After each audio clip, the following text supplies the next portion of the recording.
there. Equipment, equipment. That's it, okay. Check complete. 100 above.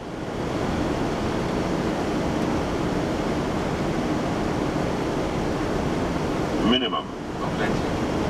500.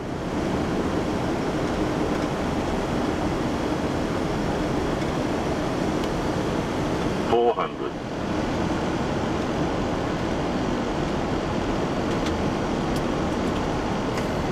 $300.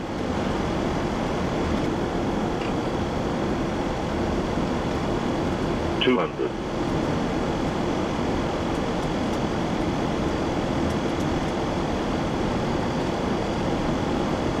$100.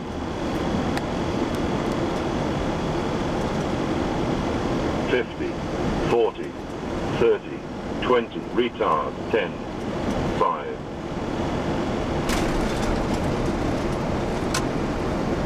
Battery verso no. Battery screen.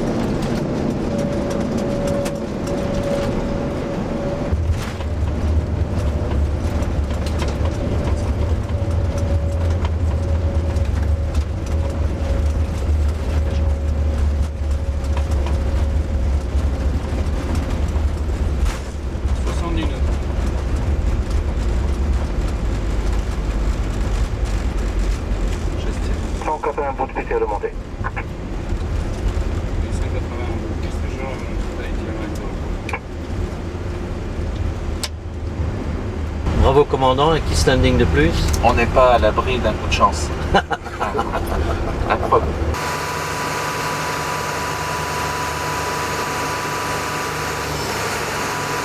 Voilà.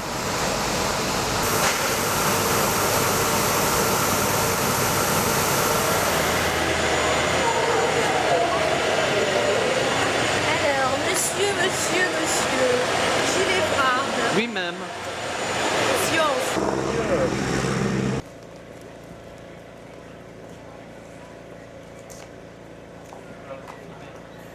Voilà, bonjour.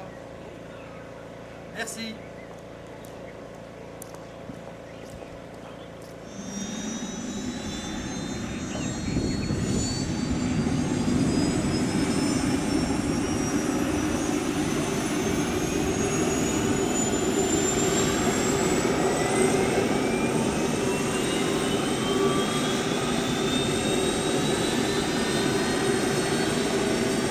Je les vois pas aux yeux, hein. Et blablabla, et blablabla, hein.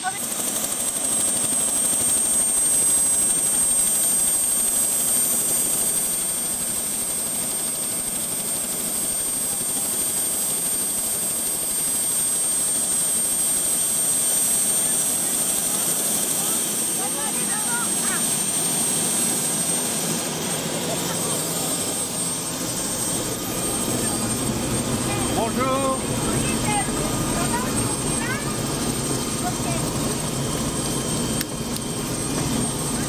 Fasten.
mauvaise idée. Filmer ici. Ça brille du tac.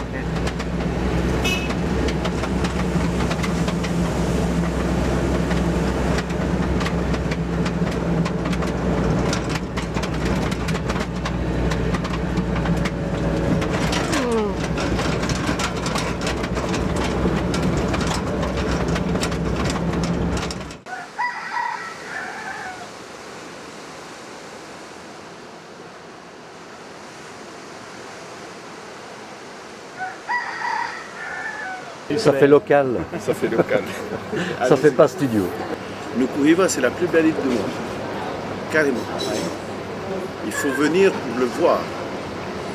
Donc je ne vous demanderai pas de faire comme Thomas, mais il faut venir pour voir. C'est une très belle île. Elle fait 340 km².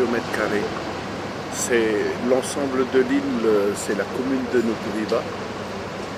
Et nous sommes 2443 habitants vivant officiellement sur cette île. Donc c'est l'île principale des îles Marquises, c'est le centre administratif et puis le centre religieux aussi de cet archipel. Et j'ai une jeunesse très florissante. Et aujourd'hui, on essaie de faire en sorte que cette jeunesse puisse avoir les mêmes choses que ce qu'ils voient au travers de la télévision par rapport aux enfants d'Europe, de France et d'ailleurs. Nous sommes situés à l'extrême nord de l'archipel des Marquises, donc c'est l'île habitée la plus au nord et c'est aussi l'île la plus lointaine de l'archipel par rapport à Tahiti. Et on est à peu près à 1500 km de Tahiti. Voilà à peu près où se situe géographiquement Nukuhiva. Donc l'île de Nukuhiva fait partie d'un ensemble d'îles de l'archipel des Marquises où il y a à peu près 11 ou 12 îles et îlots et dont 6 sont habités. Et cet archipel est divisé en deux groupes, naturellement. Le groupe nord-ouest dont je fais partie, il y a Uahuka, Uapou et l'île de Nukuhiva. Et au groupe sud-est, il y a Hivaoa, là où se sont reposés éternellement pour l'éternité Jacques Brel et Gauguin. Et puis tout de suite à côté, l'île de Tahuata, et puis la plus au sud des Marquises, et une des plus belles aussi, l'île de Fatuira. Voilà à peu près les îles Marquises dans sa généralité. Oh, il y a beaucoup de choses à faire. Je crois que la première chose, c'est regarder, parce qu'on est tout de suite frappé par la beauté, bien sûr, mais aussi par une atmosphère assez dure quand on arrive.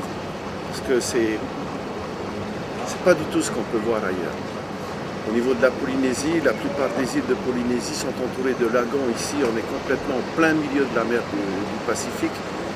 Donc, c'est une île vierge où il y a très peu d'infrastructures.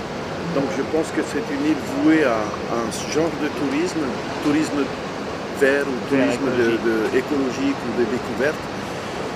Et j'ai une petite île de 340 km², mais elle culmine quand même à 1200 mètres, c'est très haut.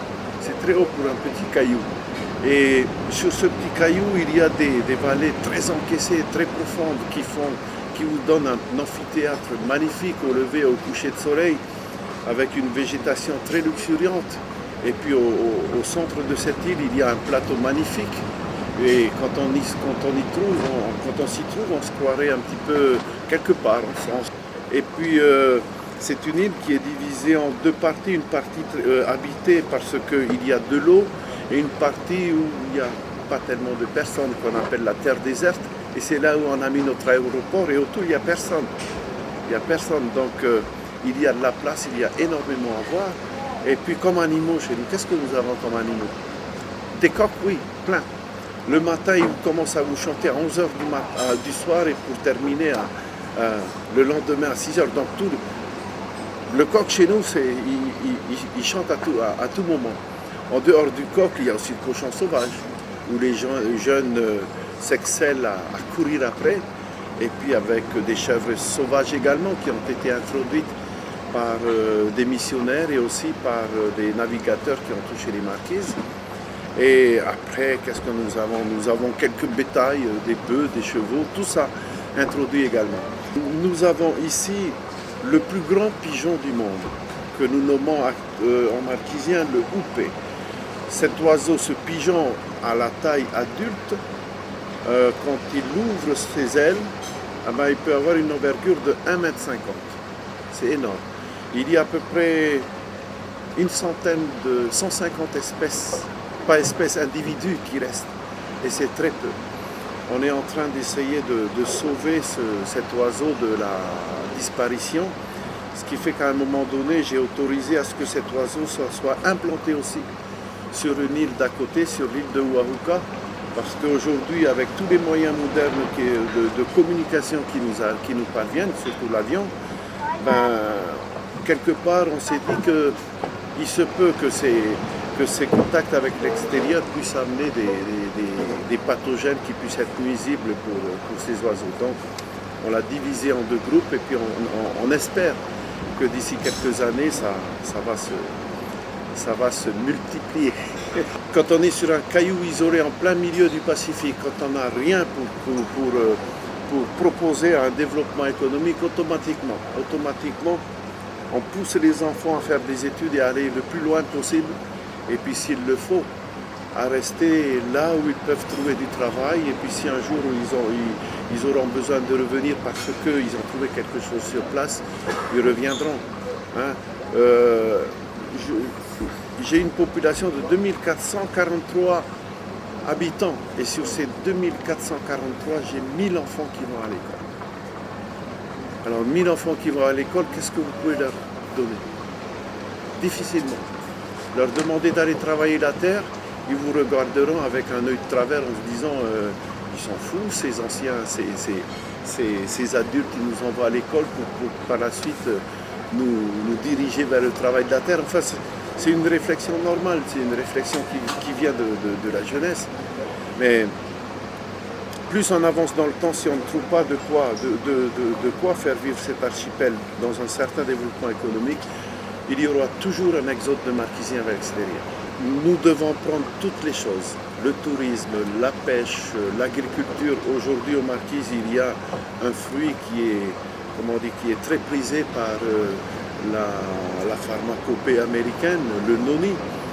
C'est un fruit que nous utilisons dans nos préparations médicinales. Et c'est aussi un fruit qui peut rapporter énormément d'argent en supplément aux familles, parce que aux Marquises,